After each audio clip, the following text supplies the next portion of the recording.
All right, welcome back, everybody.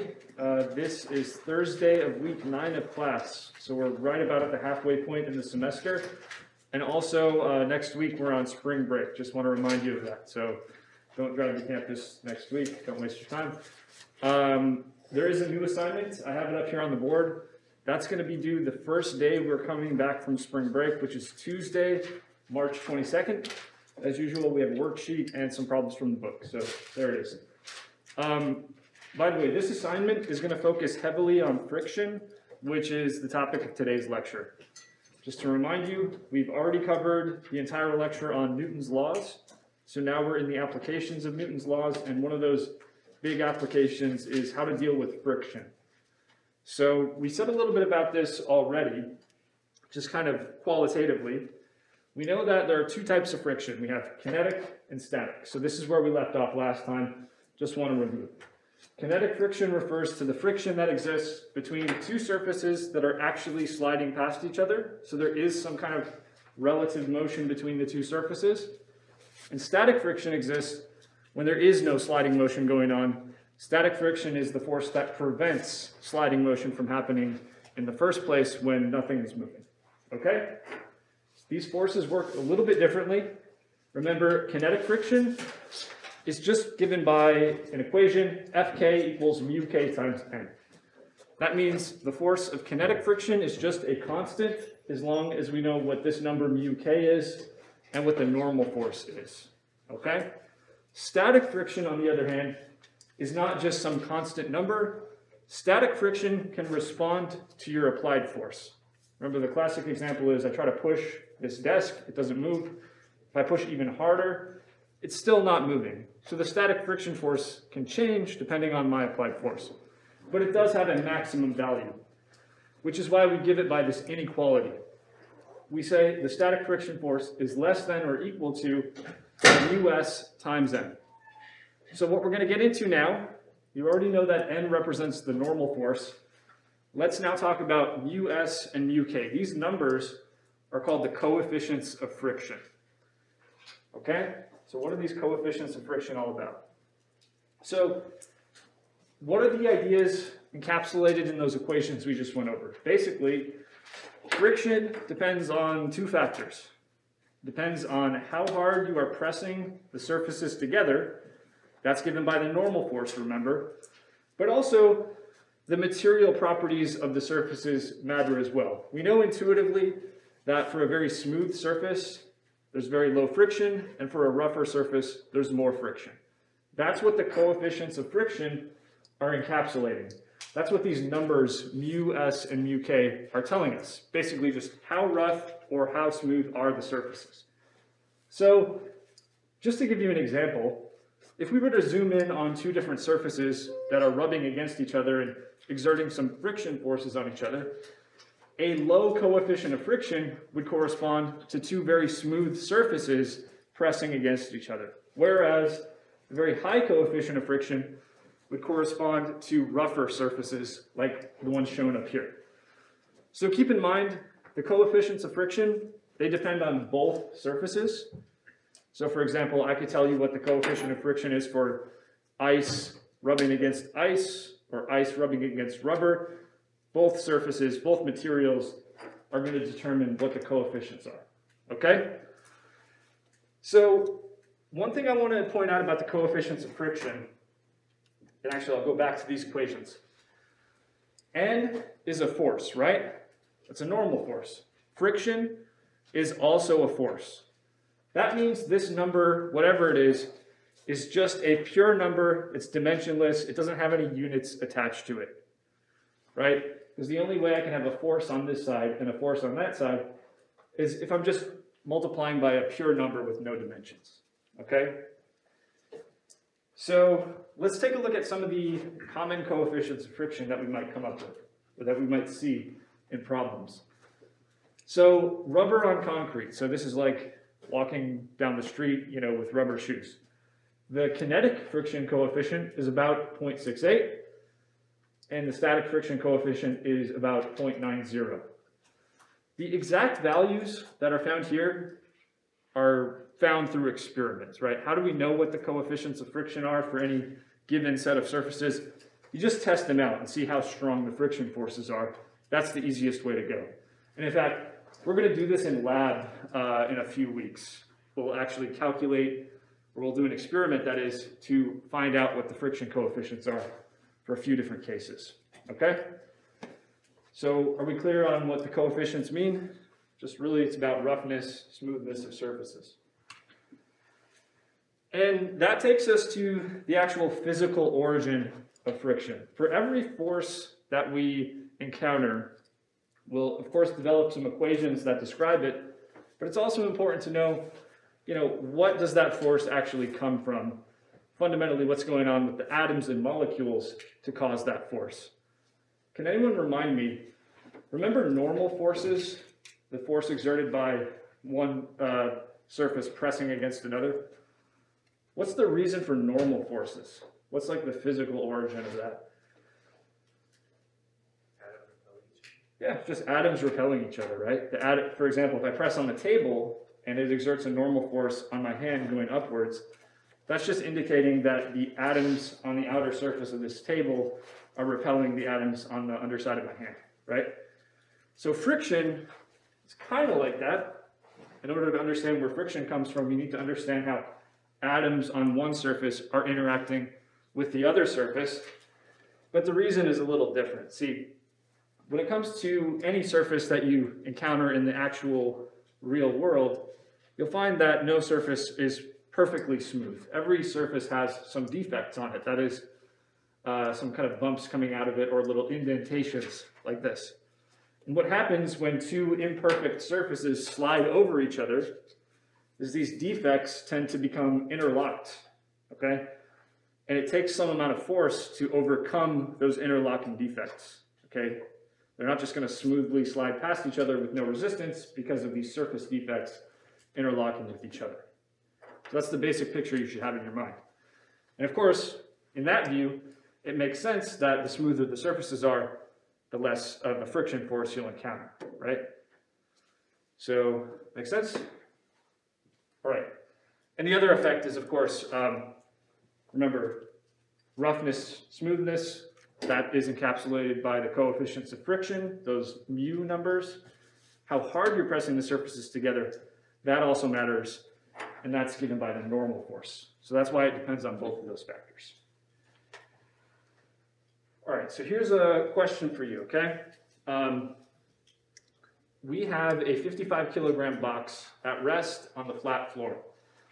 You push the box horizontally with the force of 255 newtons, and the box does not budge. Okay, so you're just pushing with 255 newtons of force, but it's not enough to move the box because the box isn't moving. Coefficients of friction are mu k is 0.23 and mu s is 0.54. So the question here is, what is the magnitude of the force that's the force of friction that is opposing your push? Okay, so you push with 255 newtons of force. The question is, how much friction is there opposing your push? Okay, answer that question first, and then we'll do the other question.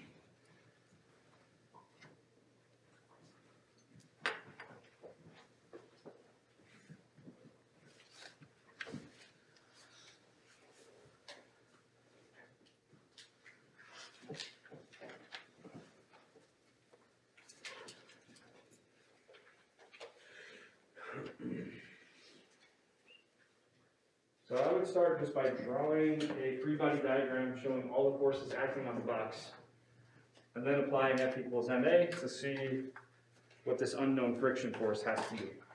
Okay.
Okay. Does anyone have an answer they want to throw out there? It's kind of a trick question, actually. Not much to calculate here. I'm pushing the box to the right with 255 newtons of force.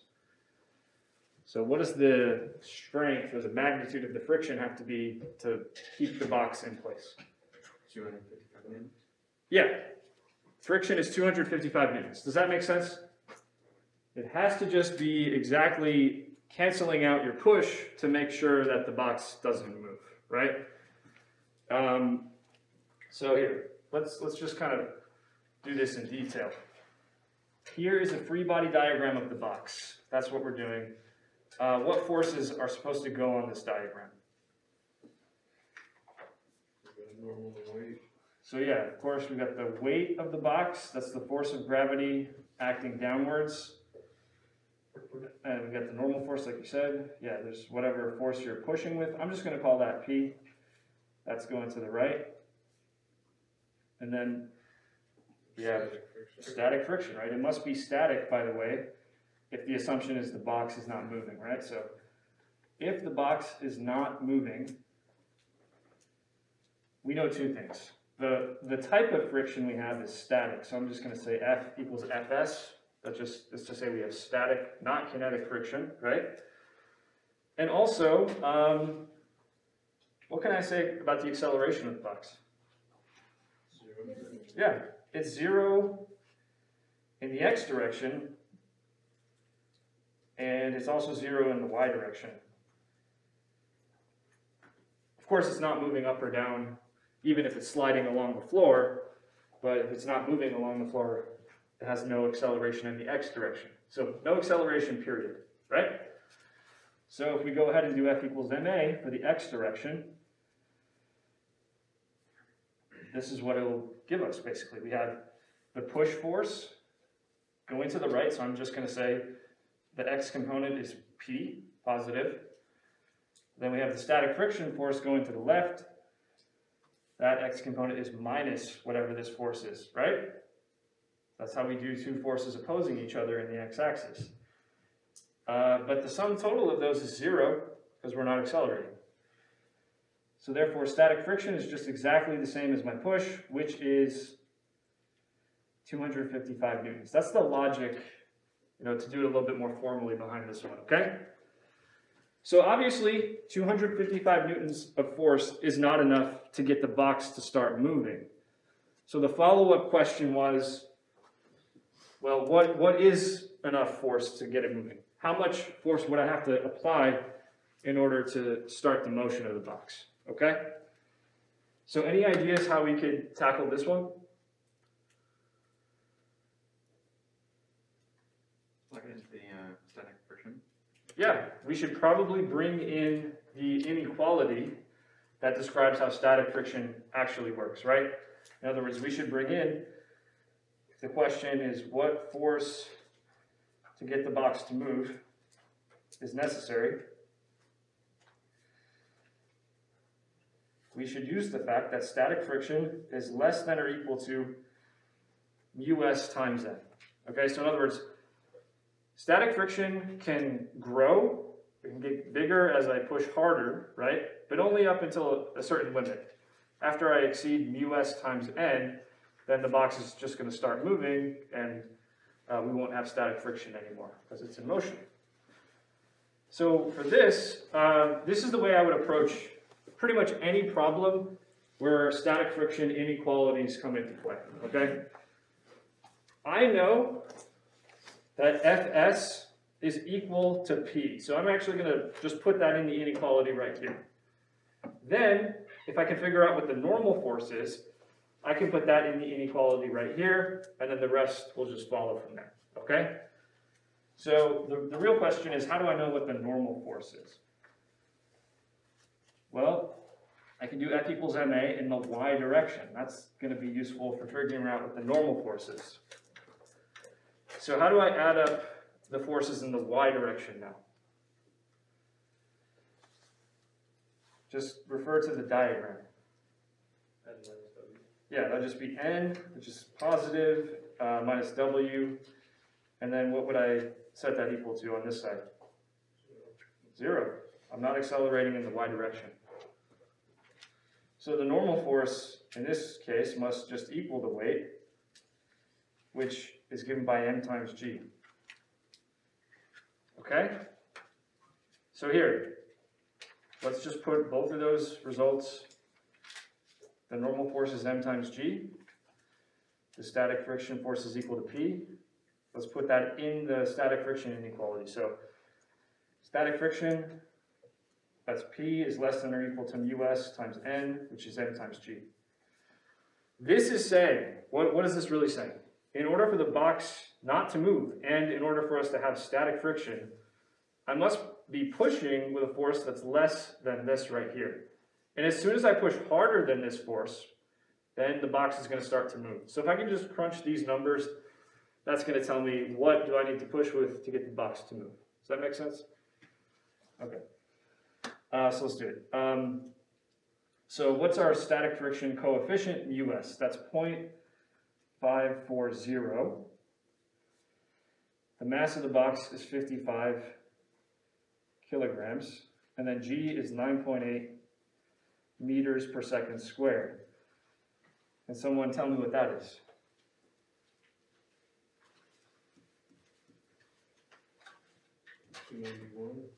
$291 newtons.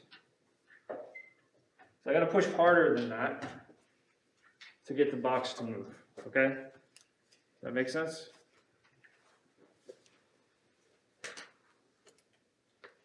All right, so this is a follow-up to that one. Yeah, go ahead. If so it's like a homework problem, how would you display the answer? What do you mean? How would it? 291 newtons? Well, just put it Yeah, just say equals. greater than 291 newtons, something like that. Push with the force greater than 291 newtons. Yeah. Okay, same situation. Now we're in the kinetic friction regime. So we have same box, and you pushed it hard enough that it started to move. Okay. Let's say you're pushing with 395 newtons of force. That's how hard you're actually pushing. What's the acceleration of the box in this case? Okay. So basically, draw the force diagram, do F equals ma in both directions, just like before. But this time, you'll solve for the acceleration in the x direction.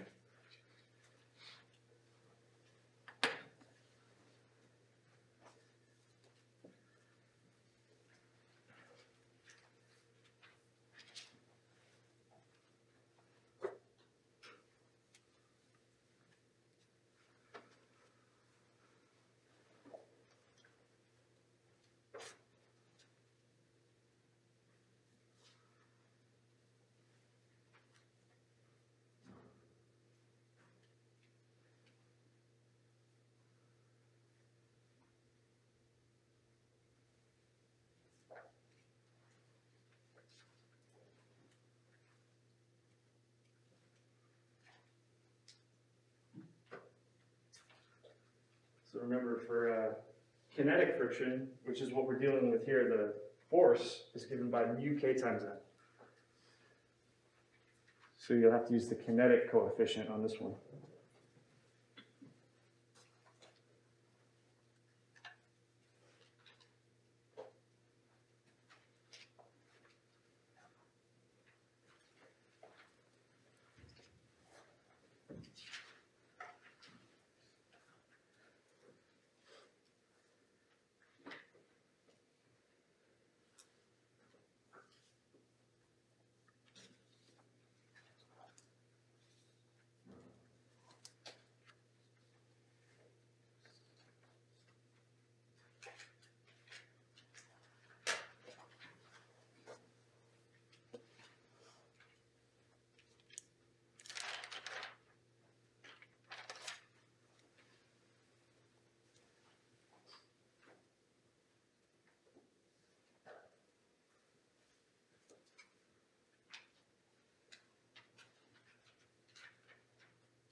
let's go through this one. A few of you have the answer.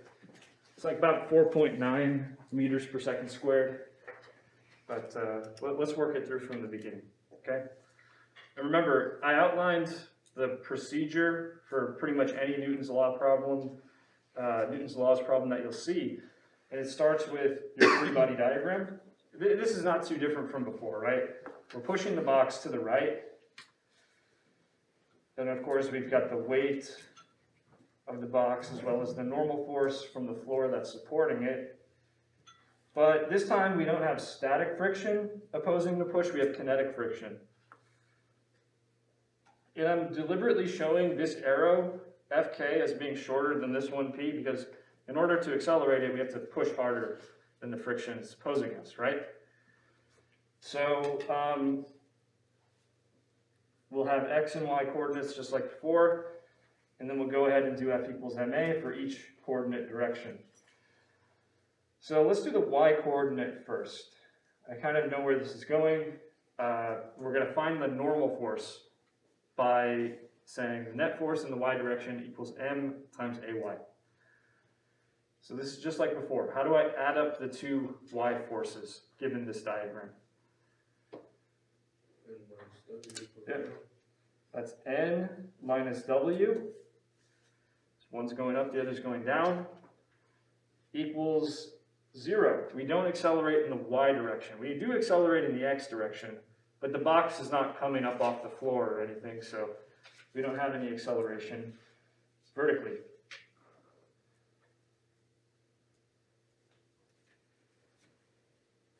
Okay, so that means the normal force equals the weight, which is equal to m times g.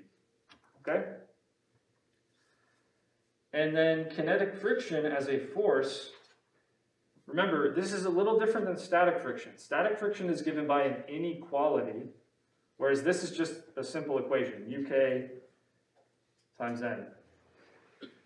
So I have mu k times mg for the force of kinetic friction, okay? Because I'm just plugging in mg for the normal force right there. Then we'll do the x direction. The net force in the x direction equals m times ax. And okay, how do I add the forces in the x direction given the diagram? So that's the force of my push minus the force of kinetic friction equals m times ax. But we know that the force of kinetic friction is uk times mg. So we'll put that in there right there. That's equal to m times ax. I'm trying to find ax. So I'll get that by dividing out the mass from both sides. So I have the push force divided by the mass, and then minus what? uk times g, because when I divide out the mass, it goes away right there. So now we can just plug in the numbers. Now I have a formula for what I'm trying to find, which is ax. In terms of purely things that I know, okay, P is the push force. That's 395 newtons, which is a kilogram meter per second squared. The mass of the box is 55 kilograms. And then we're subtracting mu k, which is 0.230. Remember, it's kinetic friction, so this is the relevant coefficient. And then we multiply by g, 9.8 meters per second squared. And what does that work out to, everybody, when you crunch those numbers? 4.93.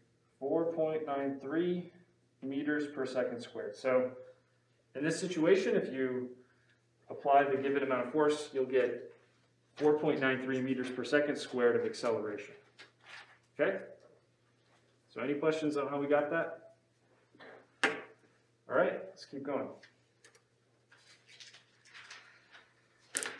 So we're going to do an example that's going to involve friction as well as inclined planes. Remember, this is something we dealt with in the last chapter.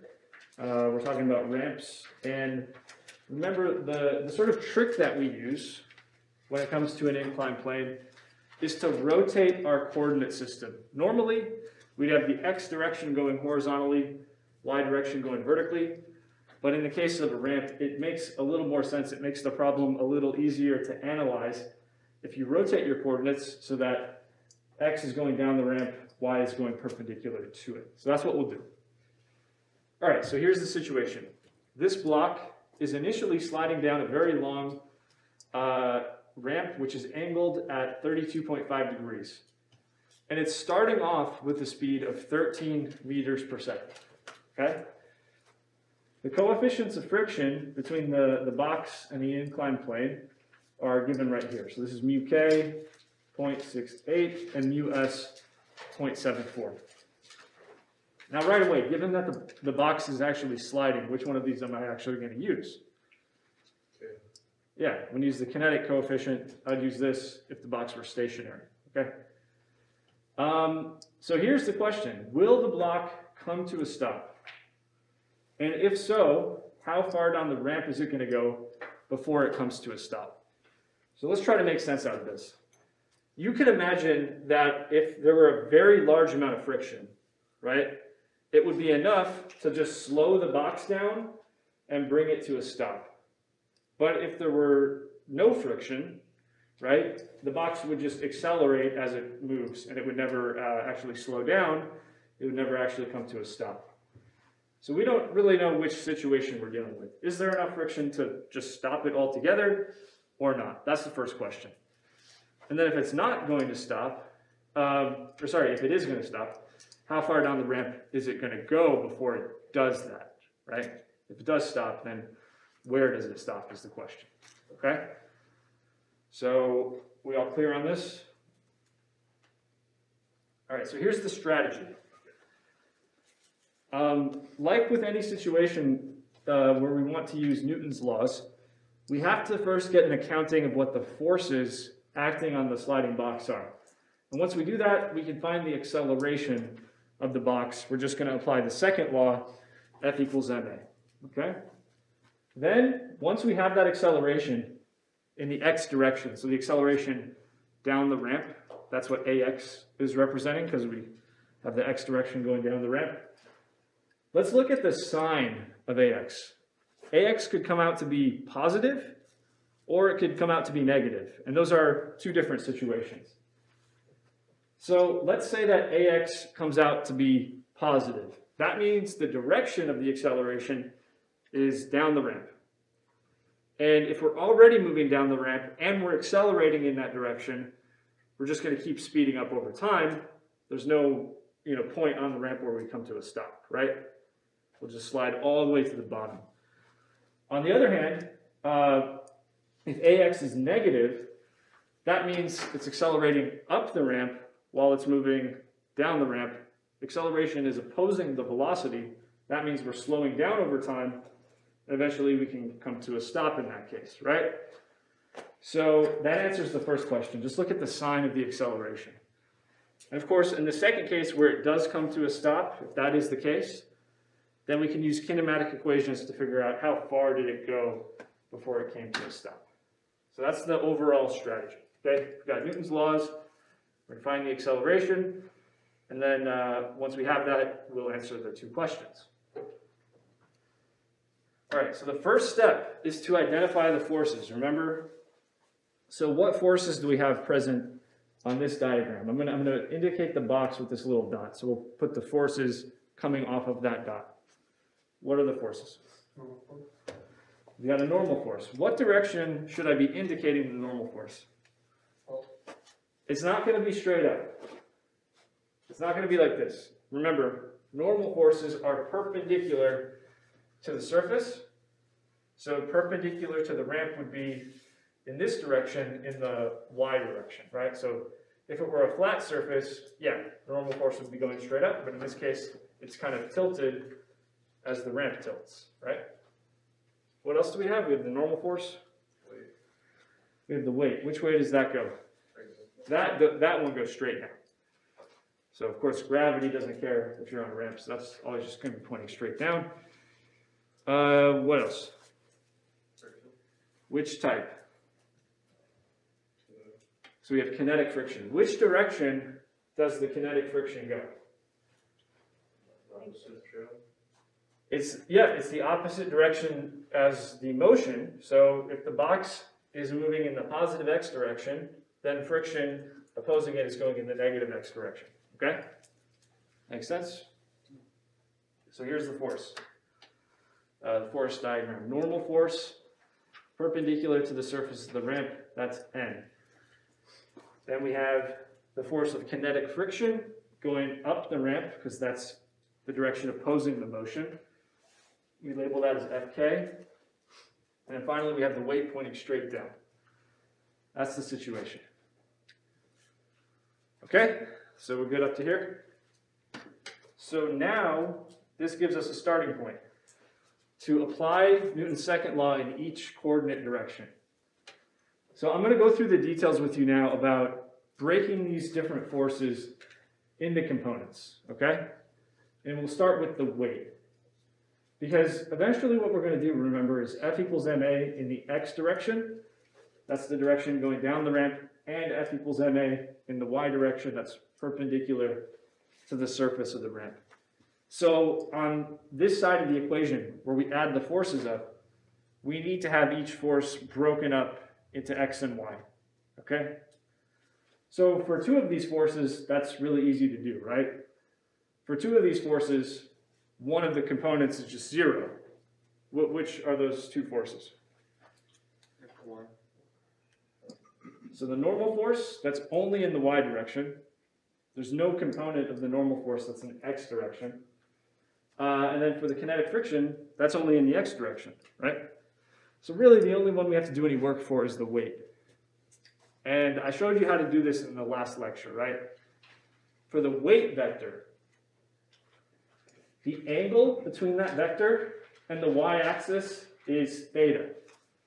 That's the same as the angle of my ramp. So for example, if my ramp is at 25 degrees, then this angle right here is also at 25 degrees. They're the same thing. So, okay, how do I get the x component of the weight? Let's try that. All right, let's just do this on paper real quick, okay? Let's just do our sines and cosines. So here's the picture you should have. You have the weight vector pointing straight down, and then you have the angle theta here, and then this is your y component, because it's going perpendicular to the surface of the ramp, and this is your x component, because it's going down the ramp. All right, so real quick, just what is the definition of sine? It's opposite over hypotenuse. This is just how we can work it out if you're forgetting how the components go. The opposite side is wx, right? It's across from the angle theta. And what's the hypotenuse? That's the magnitude of the weight vector, right? What's the magnitude of your weight vector? That's mg, okay? So therefore, wx is just mg sine theta. Let's just do the same thing with cosine. Just, you probably know it's just going to be wy equals mg cosine theta, but let's just go through the process. Cosine, that's adjacent over hypotenuse, right? So that's wy divided by mg. That's where we know that wy equals mg cos theta, but it technically has a little negative sign in there, right? It's going in the negative the negative y direction. Okay? So that's how we resolve the weight into the x and y components, just to remind you. Okay? Okay, so we've done that before. So the weight, wx mg sine theta, wy mg cosine theta, but it's going in the negative direction. Okay? Normal force. Remember, there's no x component for this guy. And the y component is just the full magnitude of the normal force. That's how it works when you're just pointing along a single direction. Okay? Friction, here's how it's going to go. We're dealing with kinetic friction, right? And kinetic friction is given by mu k times n. But it's only going in the x direction. and in particular, it's going in the negative x direction. So I'll say kinetic friction in the x direction is minus mu k times n, and then there is no y component for that force. So kinetic friction in the y direction, that's just 0. Okay, so this is just in detail how we get x and y components for these forces. We're good on this? This is an important step. All right, so now, what do we do? Well, there's a giant bug right there. Let's try to ignore that. Okay, we're going to plug these into, that really distracted me. Okay, Newton's second law in the x and y direction. Yeah, okay. So let's do the y direction first. The reason we're going to do this first is because we already know that the acceleration in the y direction is 0. Remember, if there's any motion at all in the y direction, that means the box is coming off the surface of the ramp in some way. It's not, it's just sliding down the ramp. So we can say AY is 0. So we add up all the y components of all the forces, which we already worked out. That's what I'm doing here, just adding the y components up. And we're getting 0, okay? That's what I'm trying to show you. But remember, for the weight, we have mg cos theta in the negative direction. For the normal force, we just have the full normal force. Then no component of friction. And then that equals 0, okay? So that's just a fancy way of saying that the normal force ends up being mg cosine theta. That's important, actually, because the friction force depends on this normal force, right? And you might be tempted to say, like in the last problem, the normal force is just mg, but it's not the case. Because you're on an incline, it reduces the normal force a little bit, and that also affects the amount of friction you have, okay? These depend on each other. So now let's do F equals ma in the x direction. We're going to find ax. So we're not setting ax to anything, we're just leaving it as is. So we have all the x components added together equaling m times ax. That's the way the second law works.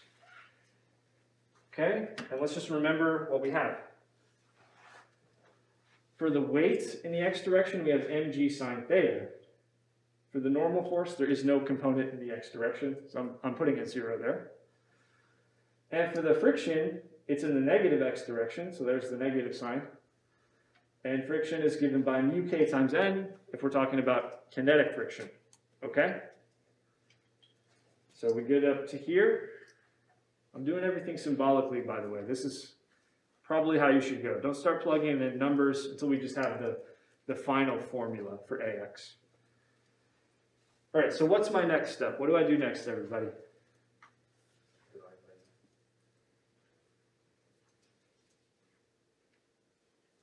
Why don't I plug in what I already found the normal force to be right there? Okay? Let's try that. So I have mg sine theta minus mu k mg cosine theta. That's what happens when I plug in the normal force expression that I found up here, okay? That equals max. Okay, now what do I do?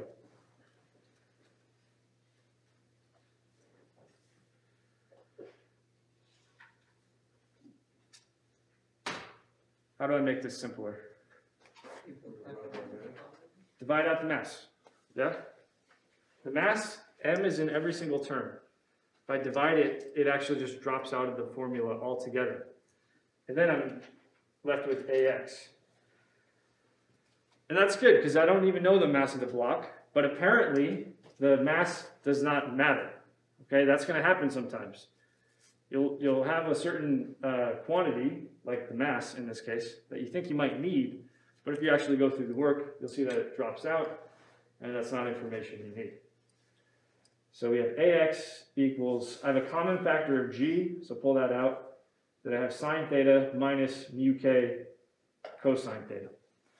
That's a formula for the acceleration with the friction, okay? So at this point, we can just plug the numbers in and see how they come out.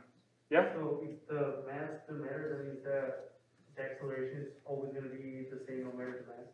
Yeah, so the acceleration in this case doesn't depend on the mass. It only depends on the angle of your ramp and the coefficient of friction.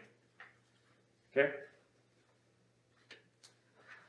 All right, so AX equals G sine theta minus mu K cos theta. That gives us the acceleration of the block. So now we're just going to put some numbers in. G, 9.8 meters per second squared. The angle was 32.5 degrees. UK was 0.68, and the angle appears one more time here in the cosine function, 32.5 degrees. So could someone just crunch those numbers real quick, tell me what it comes out to?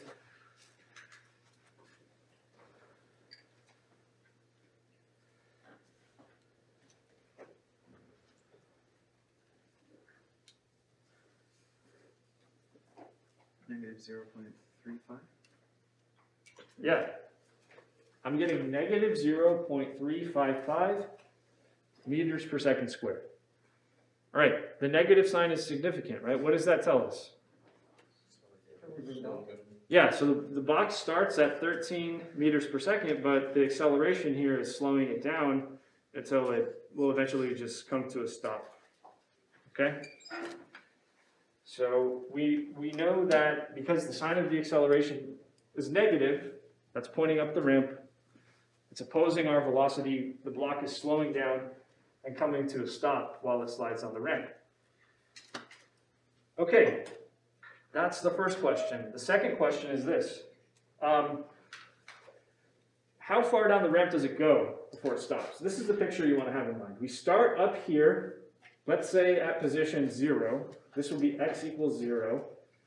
Moving at an initial velocity, that's v naught x, 13 meters per second. AX, which is our acceleration, is, sorry, I should say this number, right? 0.0355 meters per second squared, right? So that's a typo. This is the number. At some point, we come to a stop. That means our final velocity is 0. What's our final position? That's what we want to know. That tells us how far we've moved since the start of the motion. So this is a kinematics problem. Does anyone recall a formula that would be useful here? X equals x naught plus v naught x t. We could use that, but first we would need to know the time, right? Oh, we can use v squared? Yeah, use the equation with the velocity squared. What you said could work, but we'd have to take an extra step to find the time. So just to do it a little more quickly, I'm going to use this one. Vx squared equals v naught x squared plus 2ax, x minus x naught. That's what I'm going to use. And I'm going to put in the numbers. Now remember, final velocity, which appears on this side, is 0. Initial velocity, 13 meters per second. Acceleration is exactly what we found. It's negative. And we can solve for x. Okay? So how are we going to solve for x? Let's take this whole term, which is 2 times negative 3.55 times x.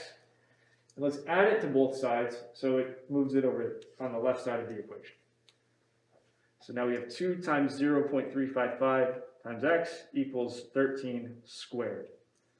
I'm trying to solve for x, so just divide out this piece. And then we'll have x equals 13 squared divided by 2 times 0.355. What is that going to equal? 230? Yeah, 238 meters. So, like I said, it's a very long ramp, maybe unrealistically long, but it would have to slide for 238 meters, accelerating at this rate, to come to a stop. Okay? So, any questions? And again, this is part of a bigger theme that I've been trying to emphasize. Newton's laws aren't just used all by themselves. They're used in conjunction with kinematics, which is stuff we have already learned about to understand motion more fully.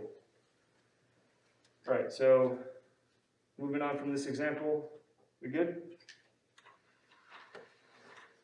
All right, I want you to try this, and I'll help you set it up so we're all on the same page as to what the diagram is, and then I'll have you try it.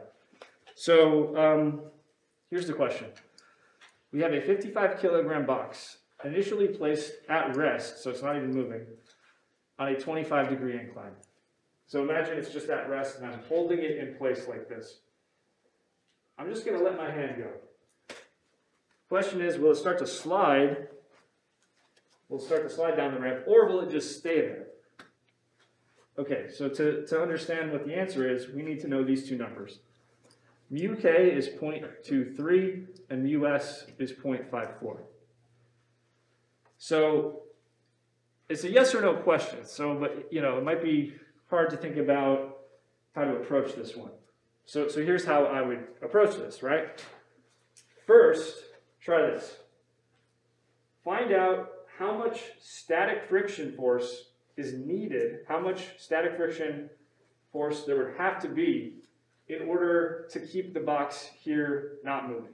Make sense? You could ask the question, how much static friction is needed for the box not to move? That's your first thing you want to do. Then you could ask, well, how much static friction could there actually be given that this is my coefficient? You see what I mean? You compare how much static friction is needed to how much is actually possible, and that will tell you whether or not the box is going to slide, okay? So let's flesh that out a little bit more, and then I'll let you go off and do it on your own. Let's do the diagram of forces. This is going to come into play. All right, so here's our box, right? And what forces are acting on it? There's a normal force. Remember, this one is going to be perpendicular to the ramp surface, so it's kind of going like that. What else do we have? We have the weight. Straight down, and then friction, right? Which way does friction go? Yeah, and there's not necessarily any motion, but if there were some sliding motion down the ramp, it would be opposed by this force going up the ramp, right? So I'm going to call that friction. All right. As usual, let's try using this coordinate system right here. Okay, x direction down the ramp. And as usual, it's the weight vector that you have to break down into components, w, y, w, x. Okay? All right. So here, for the box not to slide,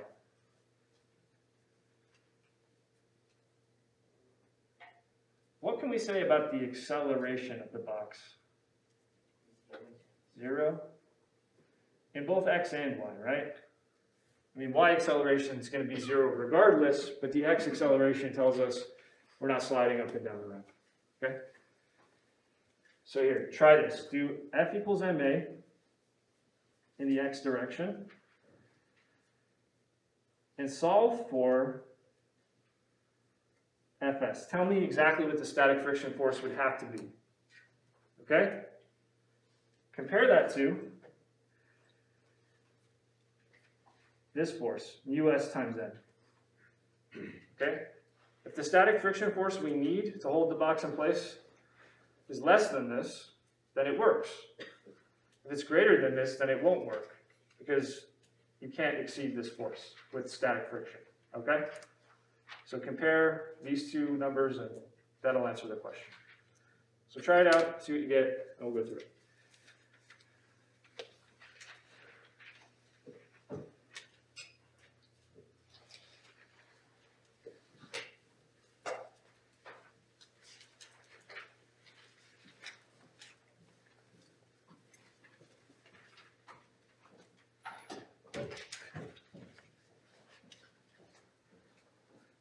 Did you write down the coefficients of friction?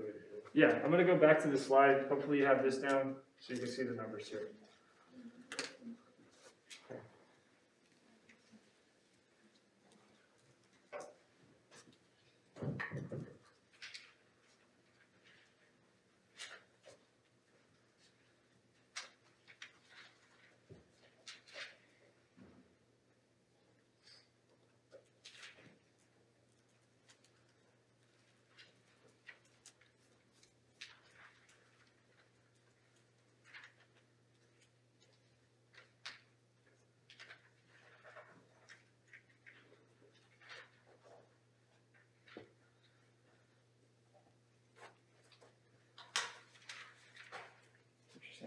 like to tilt the picture itself rather than. Yeah. That works too.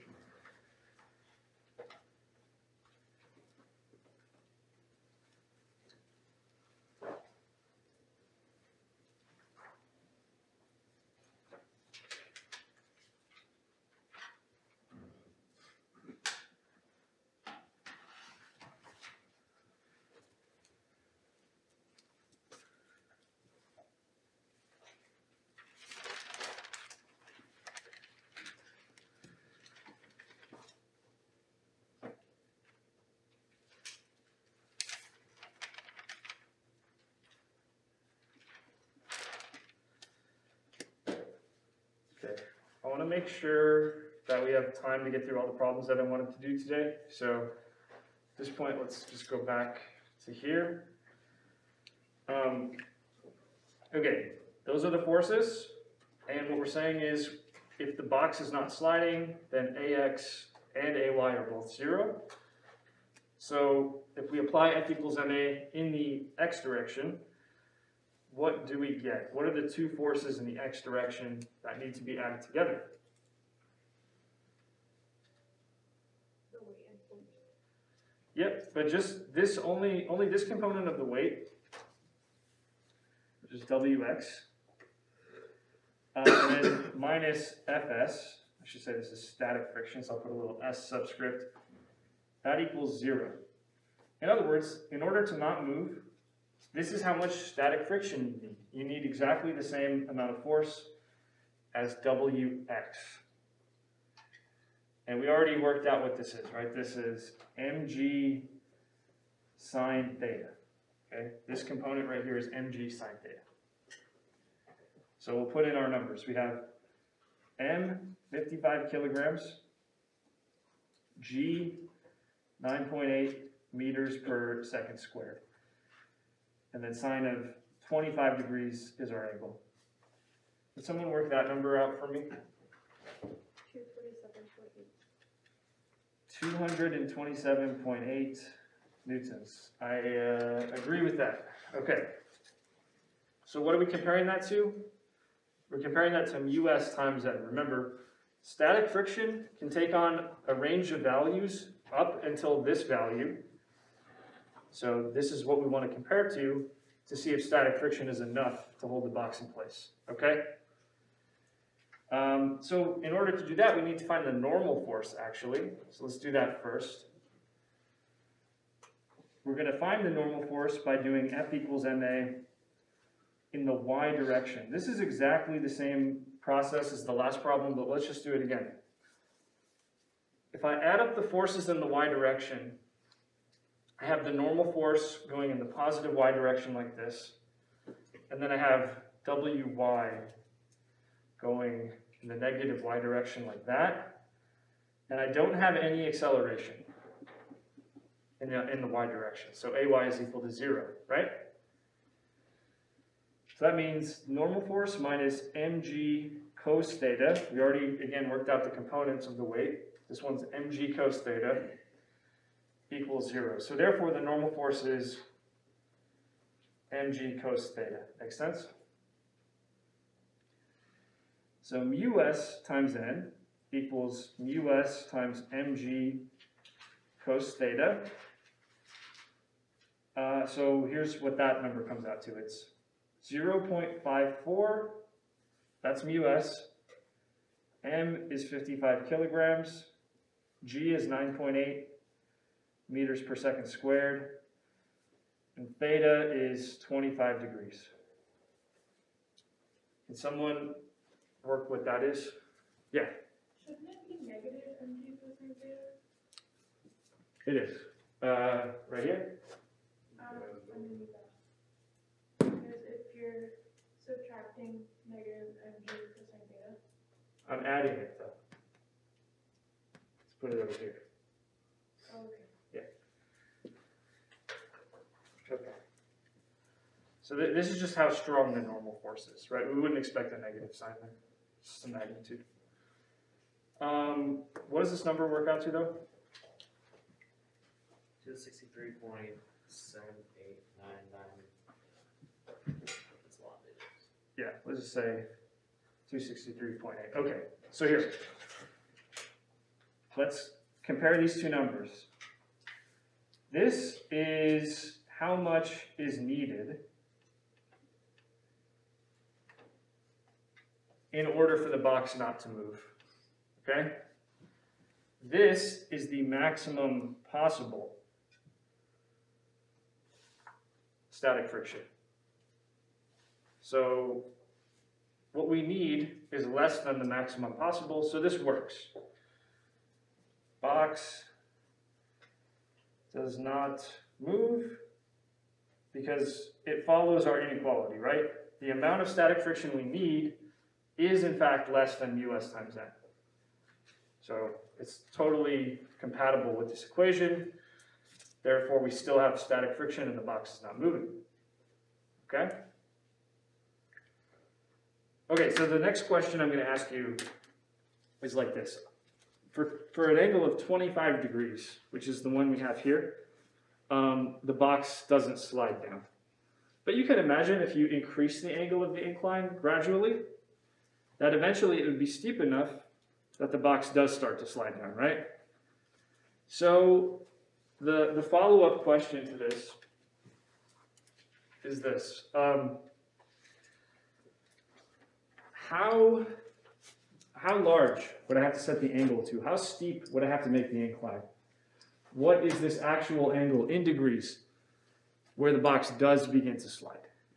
Obviously 25 is not enough, it's something more than that, but what is that sort of threshold where if we make the ramp steep enough, the box does start to slide down, okay? Now we've already done a lot of the work to answer this question, right? We've analyzed all the forces, we've broken them into components, we've done all that. So let's just use what we've already worked out to do this, okay? All right. So a few takeaway points from the work we already did. Okay, for the box to hold, the static friction force that is needed, we worked it out up here, was mg sine theta. That's how much static friction is needed to hold the box. We also found that the normal force is equal to mg cosine theta. Okay? So we found these two results in the previous, right? So next, I'm going to write down our static friction inequality. Remember, I did mention that whenever this static friction inequality comes into play, usually the strategy is to find an expression for the static friction force, that's what you plug in here, and then find an expression for the normal force, which you plug in here. And that's exactly what we have, right? So for static friction, remember I have mg sine theta. That must be less than or equal to us times the normal force, which is mg cosine theta. Now this really simplifies a lot, because I can cancel out m and g all at once. Okay? And what if I try this? What if I divide out cosine? So I get rid of the cosine here, and then on this side I have sine over cosine. What is sine over cosine equal to? Yeah, I'm just going to remind you, sine over cosine equals tangent. So therefore, what do we have? We have tangent theta less than or equal to us. This is saying in order to hold the box, the angle better be less than this value. Or I should say it this way. Theta less than or equal to inverse tangent us. So we better stay below whatever this angle is if the box is going to hold. As soon as we go above this angle, the box starts moving. That's the idea. Okay? All right. So let's work that out. What is the tangent inverse of us? That's the tangent inverse of 0.540. What will that be? 28.36. Yeah, so it's 28.4 degrees. So anything less than that, we're good. The box doesn't move. Anything above that, the box starts to slide down. Okay? That's what we found. All good? All right then. Here's a question for you. So you're attempting to move a rock across the ground with a constant velocity. You can either do this. You can either push the rock at some angle, let's call it theta, but it doesn't matter what the numbers are, below the horizontal. So you're kind of giving it a downward push like this. Or you can pull up on the rock at that same angle, but above the horizontal, like this. So which one of these is going to be easier for you? Which one is going to require less effort on your part? So what's the smart way to do this with less work? Should I pull it like that? Should I push it like this? Or does it not really matter? Will this require the same exact amount of effort? I wouldn't feel it's easier to pull. All right, so here, just give me your initial thought, right? Who says we should do this? We should push like downwards. Who says we should pull? And who says it doesn't matter? It's the same amount of effort either way. Okay, most people said pull, which is right, and then a few others. What's the reason for that? Well, because if you push downwards, there's no friction. Yeah, exactly. I mean, that's it. Remember, friction depends on the normal force, right? If I push downwards like this, I'm actually going to be increasing the normal force between the rock and the ground. And then in doing so, I'm increasing the amount of friction I have to fight against, right? On the other hand, if I pull up on the rock, I'm decreasing the normal force between the rock and the ground, and I'm reducing the amount of friction that I have to fight against to pull it. So this is clearly the option that is going to be less effort, right? Make sense? Okay. This is even better than just pulling it straight horizontally, right? In that sense. It's not so much to push and pull, it's that it's angled up and. Yeah, just in terms of like how much friction we have to fight against, that's the case. Yeah. All right, so we will do one more problem, but this is kind of a long one, but definitely follow along because you have some homework that is a lot like this. Okay. A man attempts to move a 125 kilogram box across the floor by pulling a rope up at an angle of 25 degrees. So we're choosing the smart option here. The coefficients of friction are mu k is 0.23 and mu s is 0.54. The box is initially at rest. So the first question is, how hard do we need to pull? What force do we have to exert to get the box in motion in the first place? The idea is like there's some kind of minimum force that would take. Let's find it. Okay? Then here's the follow-up. If the box is already in motion, then what force do we need to just continuously apply to get it to accelerate at 3.75 meters per second squared? Okay, so first question, how much force just to get it to start moving in the first place? Second question, how much force to now accelerate it at this rate? Okay, so the first question is about static friction.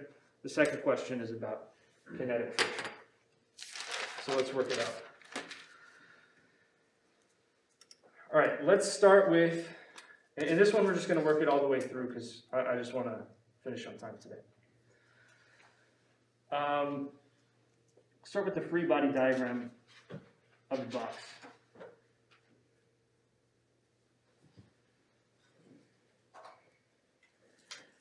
So we have the box here. Obviously, we're going to have weight, the force of gravity pulling down on the box. We're going to have, this is technically a tension force in the rope that you're pulling with, so I'm going to call that T.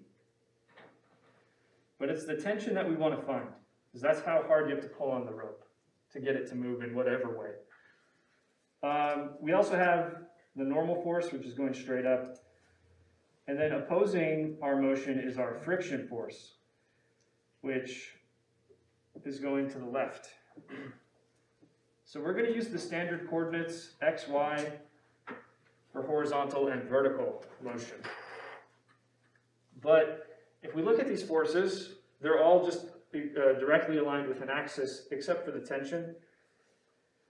So remember, in the problem, we're given this angle theta. We're given the rope's angle above the horizontal.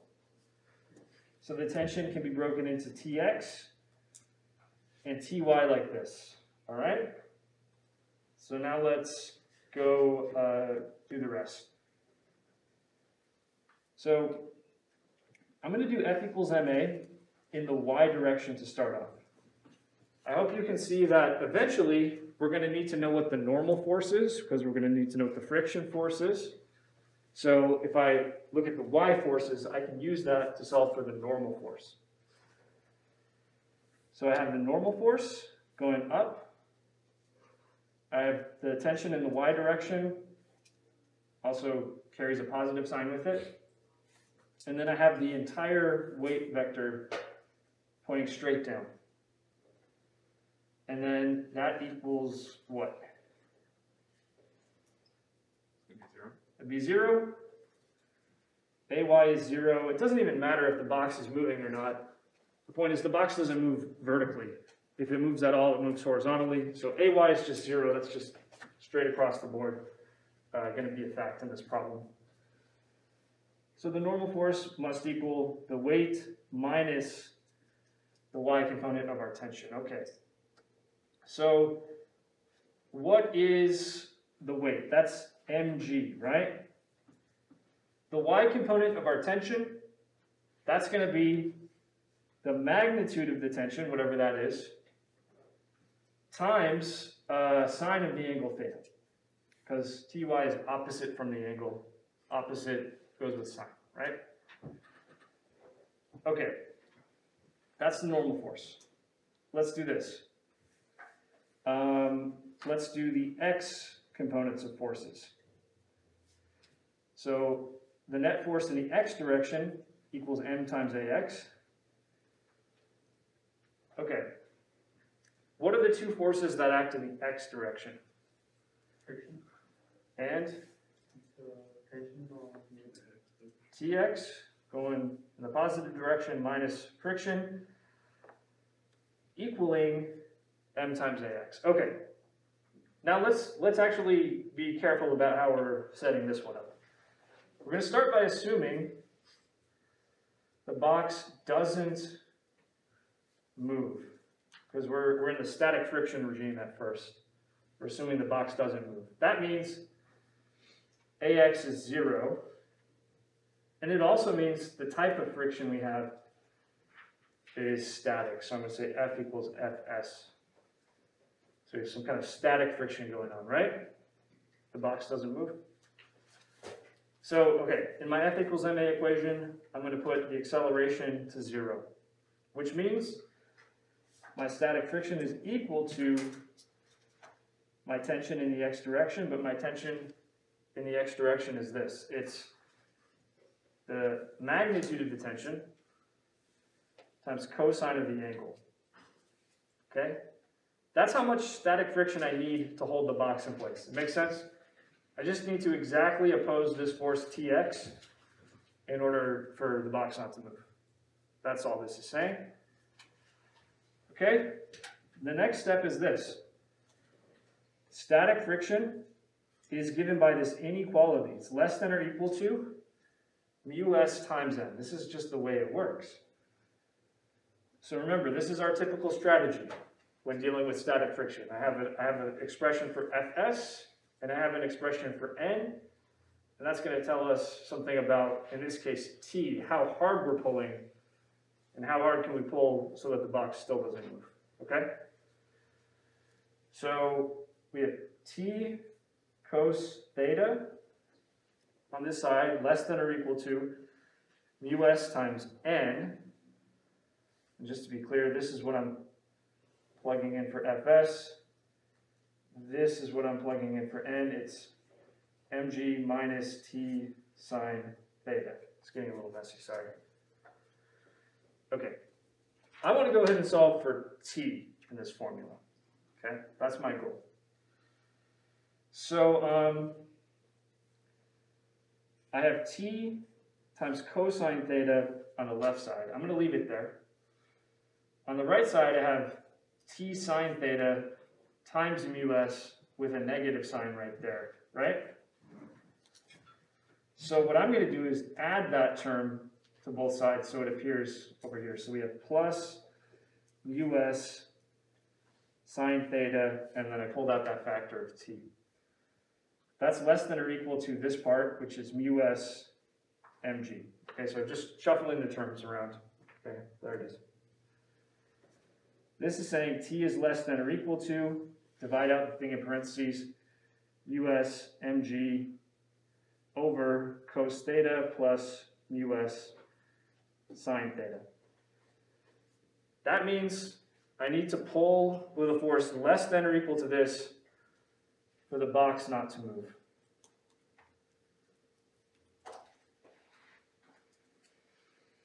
Okay? As soon as I get above that amount of force, as soon as I pull harder than this amount of force, then the box starts to move. So that answers the first question, right? If I can just put a number to this, that will answer the first question. All right, so let's put in the numbers. Us is 0.54.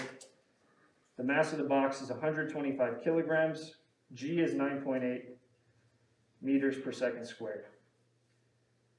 We're dividing out cosine theta. Theta is 25 degrees. And then we have plus mu s, which is 0.54.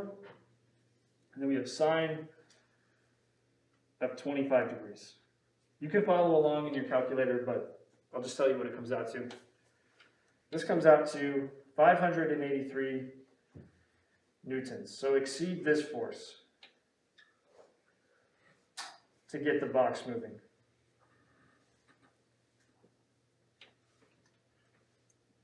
Okay? All right, let's do the next part.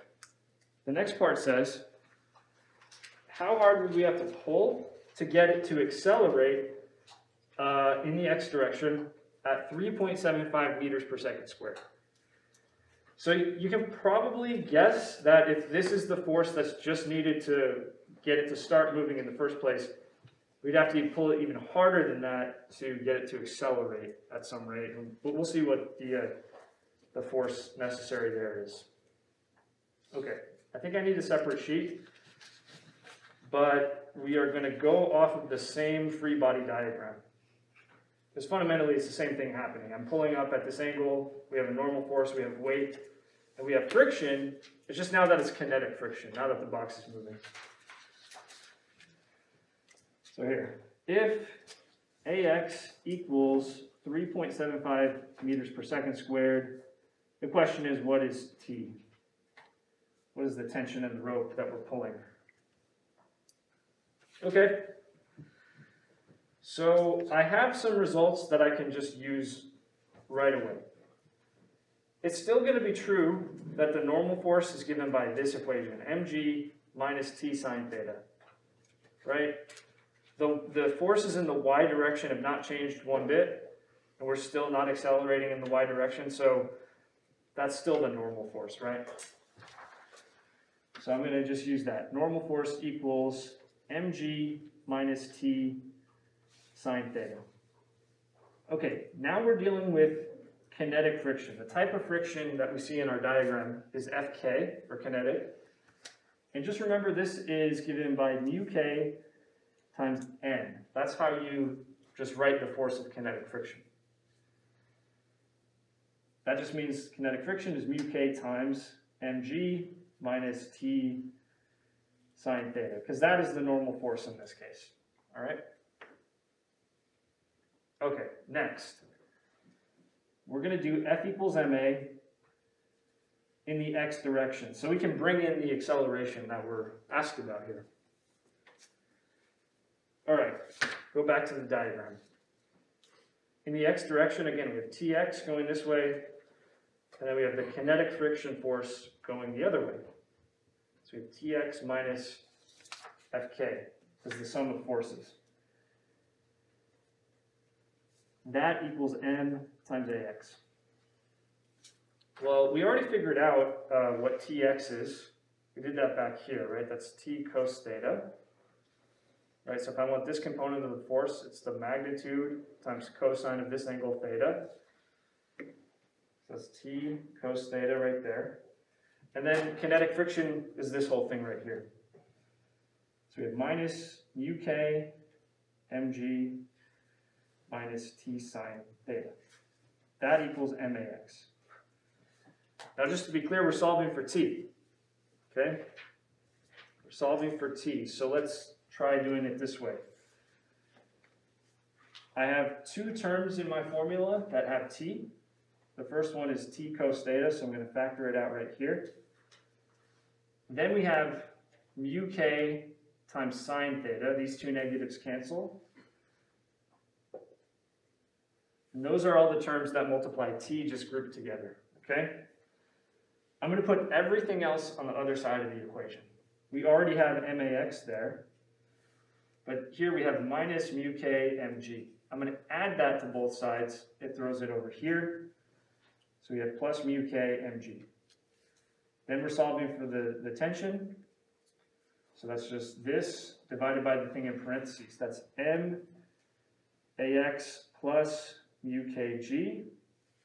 Divide out cos theta plus mu k sine theta. Okay? Now let's put the numbers in. We have a mass of 55 kilograms. Our acceleration in the x direction, 3.75 meters per second squared. UK, 0.23. G, 9.8 meters per second squared. Okay, divide that by cosine of theta, that's cosine 25 degrees. And then add to that UK, which is 0.230. Sine of 25 degrees, okay? That's a lot to crunch, but when you do it, you'll get 748 newtons. So those are the results.